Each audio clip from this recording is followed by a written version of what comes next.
Hi everyone.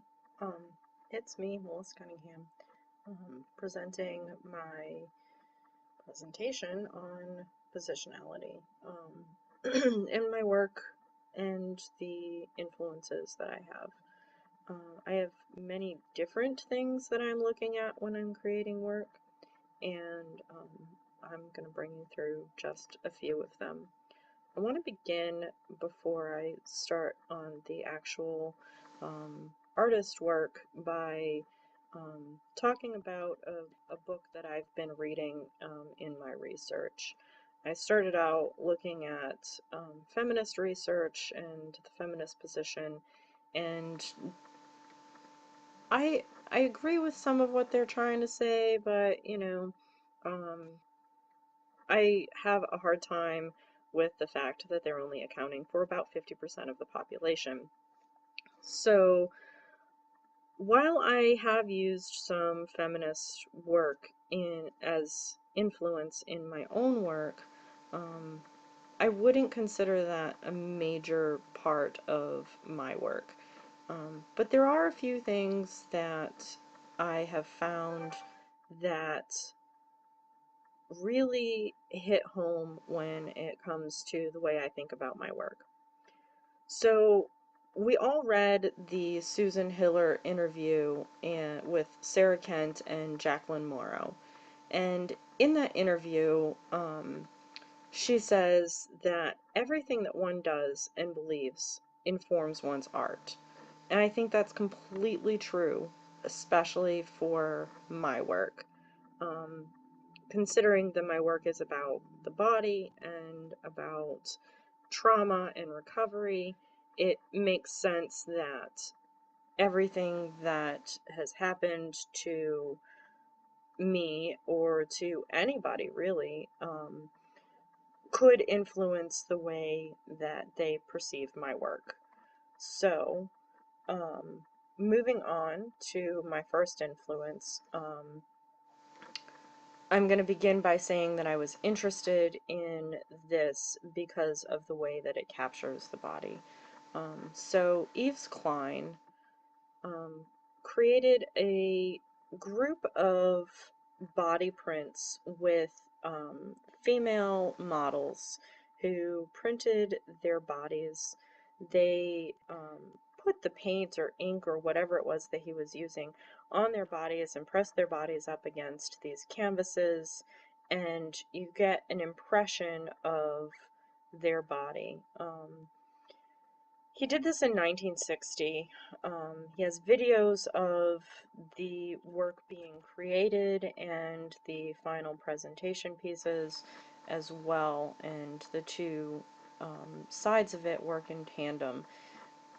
This, even just the physical piece that you're looking at, I think shows a bit of a performance. We've been talking about performativity all semester. And, this was something that I was thinking about when I was making my own prints. I have one print in particular that I think worked out pretty well and worked out to look a lot like Yves Klein's work. But I think in mine it's a little different. So here's my piece. Um, it's different on the surface, right? From a distance, we can see that it has a lot of similarities to Yves Klein. Um, but when you get up closer to it, I think that it becomes a little more informative of what I'm trying to portray. While this is not my most successful piece, I think that it was a jumping off point for me. Um, so the way that I created the background with the drippy red, kind of weird looking background, um, and then having the ghost print on top of it, when you get up really close to it, you can see the red underneath, and it looks like veins and internal organs and whatever, and I really like that richness. But on the surface, in the white paint that I used, you can see the skin texture and where the skin looks like normal skin print. And then there are places where it just doesn't fit right. I'm not sure if you notice under the belly button that there's more red showing a little bit in that actual body print. Um, in that space right there on the actual piece, it's really a rich texture, raised and kind of interesting for me, and it really explores that scar that I have there.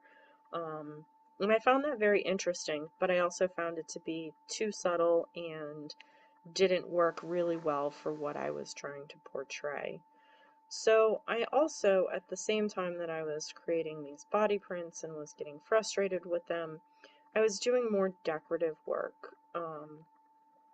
And in my decorative work, I'm looking at people like Louise Bourgeois and the way that she uses pattern in her work.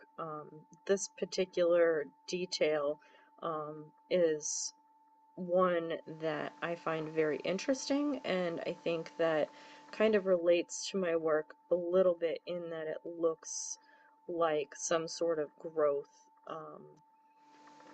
I'm not really sure what she used to create that, but I find it very fascinating that it looks like it could be her rendition of some sort of mold or some sort of growth. Um, so I'm also looking at people like Nancy Sparrow and her Woman in Motion piece. She's using the female figure. She's got a lot of motion in her piece. It's a repeat pattern, but it's not um, repeat in that it continues the pattern across. She's repeating the same motif.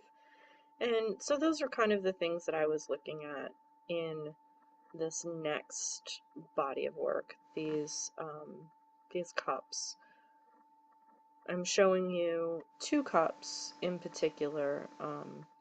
When I'm looking specifically at patterning, I'm looking at parts of the body under the microscope, the way that the electrical impulses in our brain light up and create these really interesting little images, I guess, is what they really are.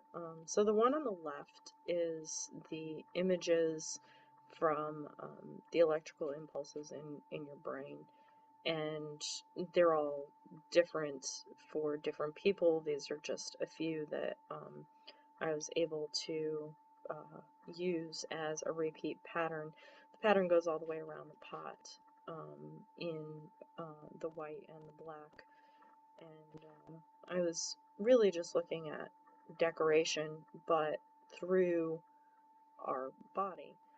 Um, and I'm using the electrical impulses because it goes back to the way that I think about my work, and that everything that we do influences our work. Everything that happens influences our work, but also everything that we do and everything that has happened to us creates these electrical impulses in our brain. It's a sensory thing. You can't control it. So I used that. That was one of the things that I was thinking about when I was using that motif. And then the one on the left is a microscopic view of a cell. And this cell in particular is from the breast. And I'm looking at this cell specifically because it's unique to people with breast cancer. This particular one has a mass in it. I'm not sure if you can really see it, but here, right in this area, is the beginnings of a tumor or some sort of cancerous cell. So I was using that in talking about disease and talking about trauma to the body, talking about mortality and those type of things without showing actual decay, and kind of making it look beautiful. Um, I think that all of our experiences, whether they're positive or negative, can be beautiful in the way that we deal with those experiences.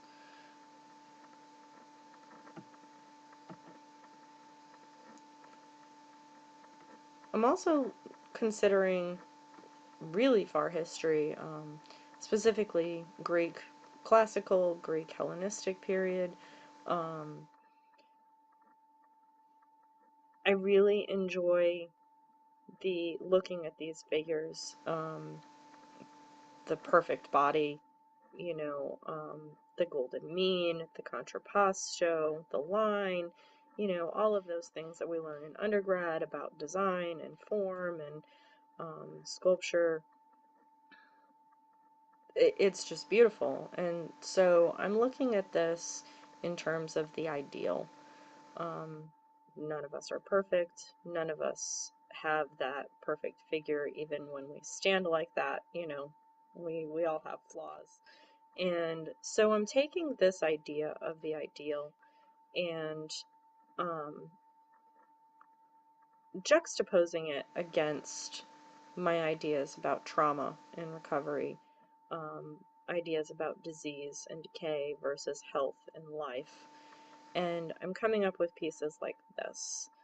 This is handmade paper in the form of a torso. It has coffee grinds in it, and for me, coffee is a necessity. I don't know about you all, but the way that I've been working lately in the studio, I need that cup of coffee to get me going in the morning. And so I just dumped my coffee grinds in with the handmade paper. And I think over time that the coffee is going to decay, the grinds are going to decay a little quicker than the actual paper. I'm not sure. It's just an idea. So we'll see. This piece is sitting in my studio right now, and I keep checking it every few days and to see if there's anything growing on it, or it may take a really long time, who knows. But I have a feeling that this piece is not going to look the same in 5 years. And I think that's okay. I think that that just shows that things are not static, that they can change, and it really excites me. Um, so I really like the way that this piece, as it was coming out of the mold, started to fall apart, and I like that you can really see that it's not perfect, and yet it kind of is molded off of that ideal body. So going into some of the history of what I'm looking at, like I mentioned earlier, I'm looking at feminist artworks, and specifically Kiki Smith comes up. Her work, I think, shows trauma and the body and life all at once, without really talking about trauma specifically. I think she just talks about human nature, and I think that's really inspiring for me and for my work. And I like this piece in particular, I think, because of the color. It's just white.